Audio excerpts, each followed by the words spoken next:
60 years old, Mrs. Sheetal got admitted into the COVID care facility due to her rapidly diminishing oxygen saturation.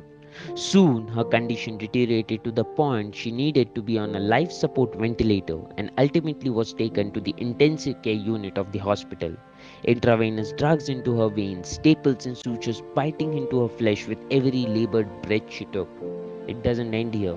To monitor her lung function, she was repeatedly subjected to potential dangerous radiations in form of X-rays and CT scans. All of this accumulated in the development of disastrous symptoms, hair loss, headache, vomiting, among others. And the worst part is, she is far from alone. Sheetal is among the millions of patients the needs of which our current medical system simply fails to address. A very good morning to everyone. I'm Dr. Jayaprakash Kurav along with my team, Mr. Aftab Ansari, Ms. Aishwarya and Ms. Sanjeevni would like to share our solution to this ubiquitous yet ignored problem. Patients like Mrs. Sheetal who are admitted to ICU require continuous assessment of their lung function. Normal lungs have the ability to carry out gas exchange, but patients who are on ventilator can develop ventilator associated pneumonia, an infection their immunocompromised bodies cannot really fight against. The major stakeholders include the patients in the ICU, the doctors, especially the radiologists, nurses working in ICU, and the ambulatory medical services.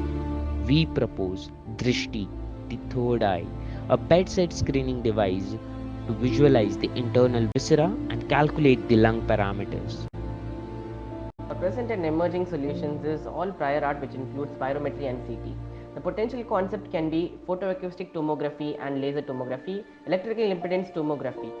This is our project. EIT will be your non-ionizing, fast imaging, speed and low cost monitoring image reconstruction method for constructing electrical resistivity images of the subject using the surface potential. These surface voltages are acquired from the electrodes connected to the periphery of the subject by injecting sinusoidal current of variable frequency and low magnitude to the current electrodes.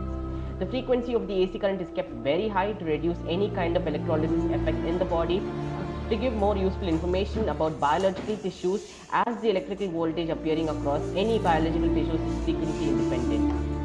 Our prototype here shows the AIT instrumentation, which will mainly consist of 16 array electrodes, a constant current source, a multiplexer circuit, instrumentation amplifier, band pass filter, data acquisition system and ADC converter. VCO and VCCS are required to generate a stable current or variable frequency. Data acquisition system and ADC are used to acquire and process the signal captured from the surface electrodes after proper amplification by instrumentation amplifier, and then transmit this boundary potential in digital form to the receive section wirelessly using Raspberry Pi 2. Receiver section consists of the DRISTI application with image reconstruction software, and image reconstruction algorithm is used to recreate images of the resistivity distribution of the domain using the surface potential captured by the surface potential electrodes attached to the subject. It consists current as well as the previous data of the patient. This is a list of patents that are currently active and relevant. These are some of the ISO standards we need to overcome. Based on our research, we feel that the market size is wide open, ready to accept a new piece of equipment, particularly for lung monitoring. Existing technologies such as ventilators and radiological equipments from GE, Siemens and others would be in competition. However, in terms of EIT, we are the first on the market to employ this strategy. When we speak about the market size, India has a 95,000 ICU beds and 48,000 ventilators. The worldwide ultrasound market is not valued at 8.4 billion and is predicted to reach 12.4 billion by 2028.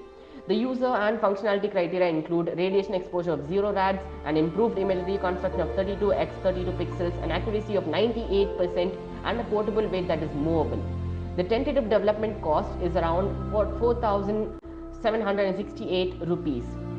This is a slide for future roadmap, and we would like to end by saying that our journey for Drishti had just begun, and we would like to have a product in the market and help millions of people suffering right now in the ICU. This is our team. Thank you very much.